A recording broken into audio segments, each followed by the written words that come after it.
In this video, we're going to be going over how to do template routing and also how to go and cover up maybe some mistakes from some old owners of something that you're going to be changing up. So we're going to be kind of doing two things in this video, actually. It's going to be pretty cool.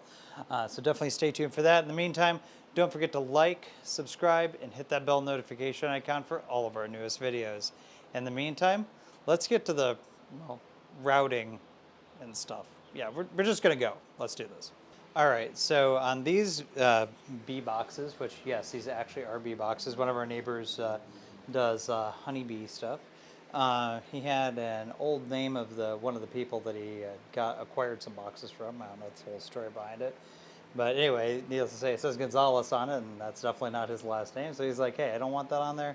I want bees on there. And I'm like, you know what? We can totally do that. So what I'm going to be showing here is how to fill this. There may be different ways that you may want to fill it that you're more comfortable with than the way I'm going to be showing, but this is the way we did it, and it works just fine, just so you know, before somebody down in the comments tries to decide to troll. So we're going to go ahead and get to that part here. So I just wanted to kind of show it to you before we start doing it. So there you go. All right, so if you're wondering what we're using, we are using the Timbermate wood filler. Not sponsored, just a really, really good wood filler. I really like it. Little personal endorsement, I guess, there. And we're just going to be spreading it on with this little guy here. And what I like to do with this stuff, in order to make it easier to spread, and quite frankly, keep me from losing my mind, is take a little bit out of the jar, just like that. Drop it here in the water for a minute. I just kind of squish it up a little bit to kind of make it more runny to an extent. You don't want it like runny, you just want it to be more like Play-Doh consistency. And then we're just going to go ahead and squish it in here. And this is just kind of the first part, so don't get dissuaded when it's like, oh, it isn't actually filling. Well, that's fine, it doesn't need to fill. It needs to sit on top and be ready for this to fill it. So now we're just going to go ahead and give this a good squishing. All right, cool. Once you're done with that, and you got this fairly smoothed out, just let it sit until it has time to dry, probably about 20-30 minutes before you actually sand it, because the top's going to be dry pretty quick, but the bottom's going to take a while to dry, so don't be in a rush. And then just, if you got two sides like I do, flip it over. There you go. Pretty easy. All right, so we're down to the routing part on this project, which is always kind of the fun part. So we're going to be using one of these router templates that we got from Rockler. We'll leave a description down below for it. These things are really neat. It comes with a full set of 2 of each letter, including spacers, which we're actually going to be using during the project, in order to be able to get that, in order to be able to do a little bit of leverage. So basically, if you're going to be routing and you have like really thin stuff here on the side, you just want to pop that in there, and then that will give you a more balanced area so your router doesn't kind of float from back to forth, and we definitely don't want that. All right, so what you need for this is obviously the lettering. You will also need to either do measuring, or if you've already done the measuring and you're busting out a lot of boxes like we are, we got like 5 of these things to do. We actually created a little template on the table saw, not too hard, just measured it out from here and here, then just use a saw blade, went up to here, use a saw blade, went up to here. Doesn't matter that you get a little bit back there, that's not what we're worried about. We're worried about here, and we're worried about here, because we want it to be level. So since our box is level, and whoever built this actually did a really good job, actually, we can just do this. We just slide that right in there like that. And now we need our last item. And that is our trusty painter's tape. So we're just going to go ahead, rip off a piece there, and just slap it right on. And if you're doing multiples, definitely make a template. Going and measuring these out to make these look all correct without doing that is, yeah, it's just not going to look good. And try to keep your tape as flat as possible. If you boo-boo like I did here, not a big deal, but if there's a big ripple or something, you want to make sure you get rid of that. I don't want the router, again, bouncing up and down. Now once you're done with that, you're just going to go again, We're going to go ahead and do the top. And there you go. And then just put a little crease in the back here so this way it's flush against there. And then just put that down.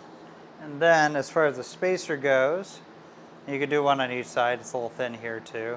But I'm just going to do this side because it seems to be the side I always have trouble with personally. Just pop that in there. Boom. And that's locked in. This doesn't need to be taped down because you're going to be pulling it off each time that you do a template. So just kind of leave it free floating. It's not like it's an actual pattern thing anyway. All right. So put that in there. All right. So you always want to start, especially if you're going to be going up against like a flat surface like we have up here. You always want to start with the flat side of the router. Obviously, if I'll move the camera over here a little bit so you can see, if we started out with a round base, we wouldn't actually be able to route this correctly because it would hit right there. So instead we did the plunge router partly because of the fact it's flat and that number 2, I just like to plunge. I don't know, it's like my thing, take the plunge in life, you know what I mean?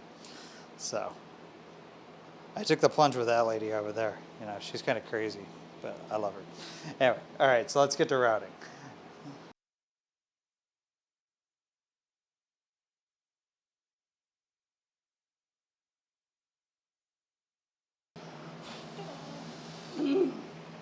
All right, a few minutes later, you get this result, and as you can tell, it looks really nice. Everything's well done in here. We're just going to go ahead and pull the template off, and there you go. Easy as that. So, yeah, I'm sure I probably have skipped through a little bit on this here to kind of make it easier on your YouTube viewing experience, but ultimately, it's probably only took maybe about 5 minutes to really get through this, and that's really taking your time. So it's not too bad. Yeah, totally cool. So we'll show you the rest of the process on here as we go through it, but just wanted to go ahead and show you the routing component. You can see, not a big deal.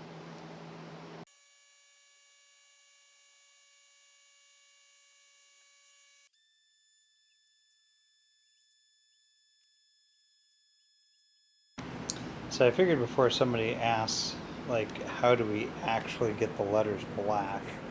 This is actually how you do it. You literally get a tiny paintbrush. Not entirely sure what size that is, but that's basically what you're going to do. And then you just hand paint them in. Just be really, really careful because it's super easy to go over the line. You can see this does take quite a bit of time in order to be able to get this right, but once it's done, it looks fantastic.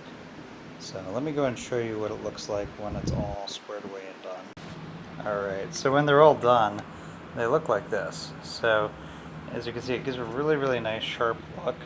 Kind of old school in my opinion, kind of like what something you'd expect to see like during like the 1920s or something. So it's really kind of fun, really neat, classic look. Black on white, always a great combo. And definitely something that, from my understanding, you really want with doing bees. So that's how we wound up come up with this color scheme with the beekeeper. He asked for white, and I was like, dude, we need to throw some black in there and really pop those letters out. Just make them look a little nicer, It's really for their entertainment anyway, but hey, you know what? The client deserves to have entertainment. So there you go. All right, we're all done with our bee boxes. Not none of that.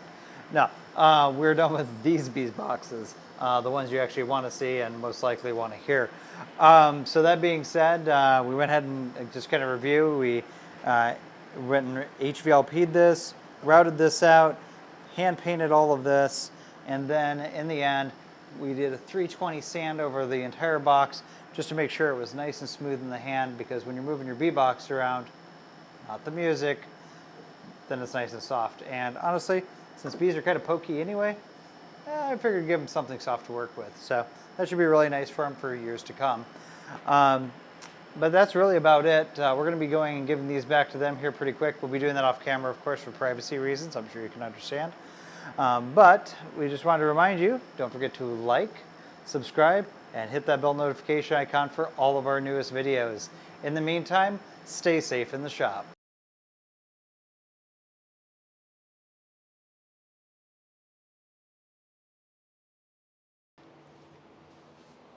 A 1 and a 2 and a 3. No? It's okay. In this video, we're... You knew that was going to happen. It always does. It always does. I hit record and it's like immediate. I don't know why you think you can record. That door should be like locked, have like a lock to the outside. I need like an on-air button. No, when you put a little lock or something. Well, then I'm going to have a banging sound in the background. Yeah, try and record. Okay. Be patient. So, give me a second here. Let me record this intro here. This is the one we're actually recording, just so you know. So, chill. This should be a fast video. So, okay, 1, 2, maybe. I'm just gonna put you in the intro. I'm just not gonna care after a while.